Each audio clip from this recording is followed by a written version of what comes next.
राम राम दोस्तों, जय बाबा नीम करोली महाराज जी की। आशा है कि आपके ऊपर भी बाबा नीम करोली जी की बहुत ही कृपा होगी। आपके घर परिवार में भी सभी कुशल मंगल हो, यही मैं प्रार्थना करता हूँ बाबा नीम करोली जी से, श्री राम जी से, हनुमान जी से और सभी देवी देवताओं से। दोस्तों, सभी देवी देवताओं का आह्वान कर लिया है। इनकी उपस्थिति में ही, इनके आशीर्वाद स्वरूप ही मैं ये आपको रामायण का पाठ सुनाता हूँ। इसे सुने और सभी देवताओं की अपार कृपा आपके ऊपर भी हो, यही मैं प्रार्थना करता हूँ सभी देवी देवताओं से। ओम श्री सरुदेवाय नमः। तो दोस्तों, आज मैं आपको श्रीमद् वाल्मीकि रामायण अयोध्या कांड का 24वां सर्ग सुनाऊंगा। इसे सुने और रामायण महाग्रंथ के अध्याय 24वें अध्याय का पूर्ण धर्म लाभ उठाए। आपके ऊपर अपार कृपा करे सभी देवी देवता, यही मेरी कामना है। तो 24वां सर्ग। विलाप करती हुई कौशल्या का श्री राम से अपने को भी साथ ले चलने के लिए आग्रह करना तथा पति की सेवा ही नारी का धर्म है, यह बताकर श्री राम का उन्हें रोकना और वन जाने के लिए उनकी अनुमति प्राप्त करना। कौशल्या ने जब देखा कि श्री राम ने पिता की आज्ञा के पालन का ही दृढ़ निश्चय कर लिया है, तब वे आंसुओं से रोंदी हुई गदगद वाणी से धर्मात्मा श्री राम से इस प्रकार बोली।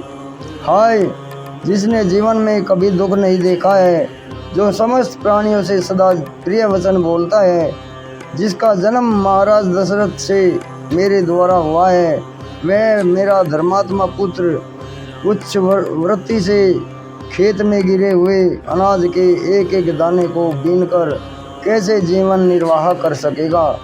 जिनके भृत्य और दास भी शुद्ध स्वादिष्ट अन्न खाते हैं, वे ही श्री राम वन में फल मूल का आहार कैसे करेंगे।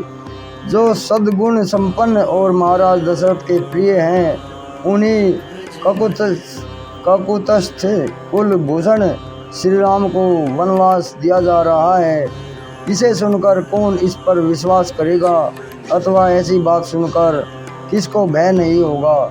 श्री राम निश्चय ही इस जगत में देव सबसे बड़ा बलवान है।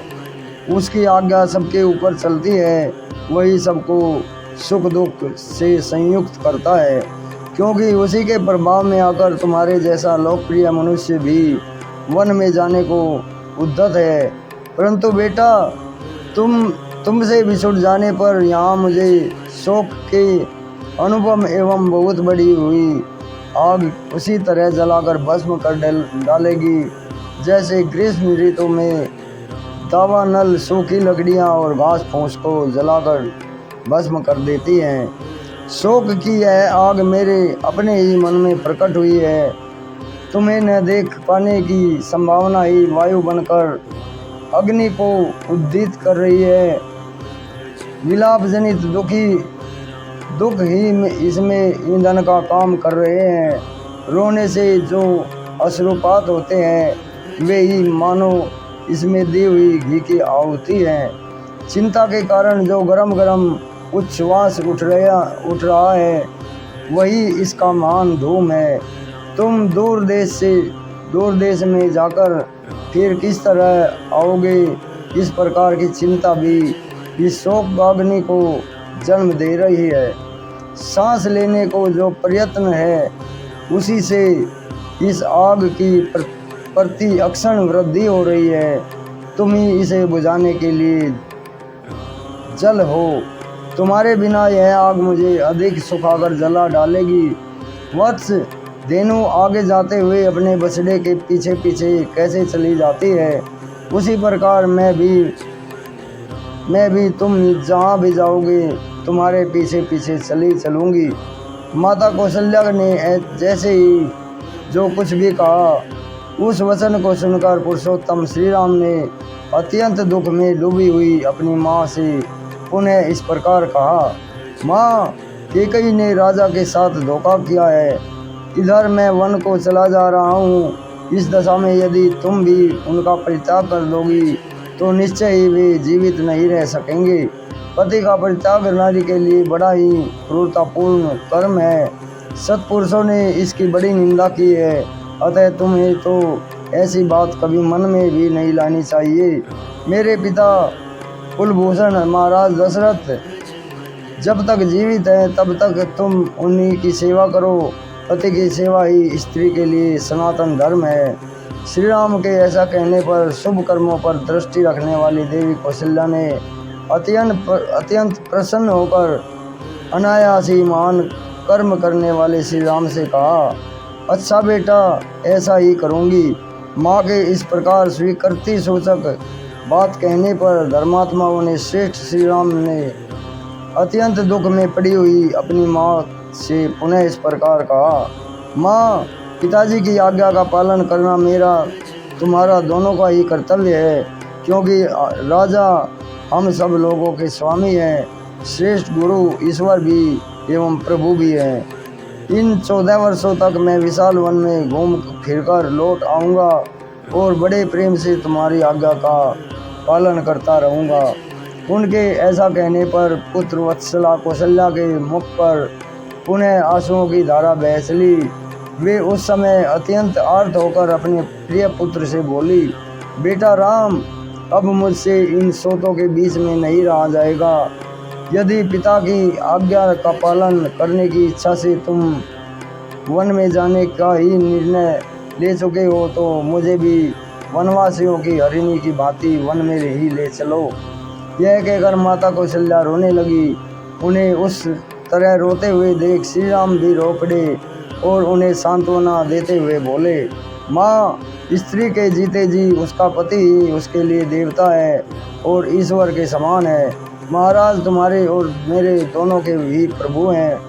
जब तक बुद्धिमान जगदीश्वर महाराज दशरथ जीवित हैं तब तक हमें अपने को अनाथ नहीं समझना चाहिए।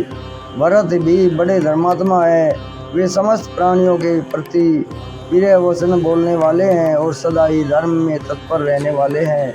अतः वे तुम्हारा अनुसरण, तुम्हारी सेवा करेंगे। मेरे चले जाने पर जिस तरह भी महाराज को पुत्र शोक के कारण कोई विशेष कष्ट ना हो, तुम सावधानी के साथ वैसा ही प्रयत्न करना। कहीं ऐसा ना हो कि यह दारुण शोक इनकी जीवन लीला को ही समाप्त कर डाले। जैसे भी संभव हो तुम सदा सावधान रहकर बूढ़े महाराज के हित साधन में लगी रहना। उत्कृष्ट गुण और जाति आदि के दृष्टि से परम उत्तम तथा व्रत उपवास में तत्पर होकर भी जो नारी पति की सेवा नहीं करती है, उसे पापियों को मिलने वाली गति नरक आदि की प्राप्ति होती है। जो अन्यान्य देवताओं की वंदना और पूजा से दूर रहती है, वह नारी भी केवल पति की सेवा मात्र से ही उत्तम स्वर्ग लोक को प्राप्त कर लेती है। अतः नारी को चाहिए कि वह पति के प्रिय एवं हित साधन में तत्पर रहकर सदा उनकी सेवा ही करती रहे। यही स्त्री का वेद और लोक में प्रसिद्ध नित्य सनातन धर्म है। इसी का श्रुतियों और स्मृतियों में भी वर्णन किया गया है। देवी, तुम्हें मेरी मंगल कामना से सदा अग्निहोत्र के अवसरों पर पुण्यों से देवताओं का तथा सत्कार पूर्वक ब्राह्मणों का भी पूजन करते रहना चाहिए।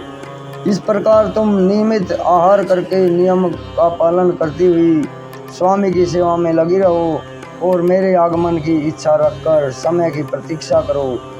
यदि धर्मात्माओं में श्रेष्ठ महाराज जीवित रहेंगे तो मेरे लौट आने पर तुम्हारी भी शुभकामना पूर्ण होगी। श्री राम के ऐसा कहने पर कौशल्या के नेत्रों से आंसू छलक आए। वे पुत्र शोक से पीड़ित होकर श्री रामचंद्र से बोली, बेटा, मैं तुम्हारे वन में जाने के निश्चित विचार को नहीं पलट सकती। वीर, निश्चय ही काल की आज्ञा का उल्लंघन करना अत्यंत कठिन है। सामर्थ्यशाली पुत्र हो तुम। अब तुम निश्चिंत होकर वन को जाओ। तुम सदा ही सुखी रहो, तुम्हारा सदा कल्याण हो। जब फिर तुम वापस वन से लौट कर आओगे, उस समय मेरे सारे क्लेश, सब संताप दूर हो जाएंगे। बेटा, जब तुम वनवास का महान व्रत पूर्ण करके कृतार्थ एवं महान सौभाग्यशाली होकर लौटोगे और ऐसा करके पिता के ऋण से उऋण हो जाओगे, तब मैं उत्तम सुख की नींद सो सकूंगी। बेटा रघुनंदन, इस भूतल पर देव की गति को समझना बहुत ही कठिन है। जो मेरी बात काट कर तुम्हें वन को जाने के लिए प्रेरित कर रहा है। बेटा माँ बहू, इस समय जाओ, फिर कुशल पूर्वक लौटकर सांत्वना भरे मधुर एवं मनोहर वचनों से मुझे आनंदित करना। वत्स, क्या वह समय अभी आ सकता है जब कि जटा वल्कल धारण किए वन से लौटकर आए हुए तुमको फिर मैं देख सकूंगी? देवी कौशल्या ने जब देखा कि इस प्रकार श्री राम वनवास का दृढ़ निश्चय कर चुके हैं, तब वे परम आदरयुक्त हृदय से उनको शुभ सूचना आशीर्वाद देकर और उनके लिए स्वास्थ्य भाषण कराने की इच्छा करने लगी। इस प्रकार श्री वाल्मीकि निर्मित आर्ष रामायण आदि काव्य के अयोध्या कांड में 24वां सर्ग पूरा हुआ। जय श्री राम, जय हनुमान जी की जय। बाबा नीम करोली महाराज। श्री राम। दोस्तों, ये श्रीमद् वाल्मीकि रामायण अयोध्या कांड का 24वां सर्ग पूरा हुआ है। कल मैं आपको इसका 25वां सर्ग सुनाऊंगा। कौशल्या का श्री राम की वन यात्रा के लिए मंगल कामना पूर्ण स्वास्थ्य भाषण करना और श्री राम का उन्हें प्रणाम करके सीता के भवन की ओर जाना। जय राम जी की जय, हनुमान जी की जय। बाबा नीम करोली महाराज।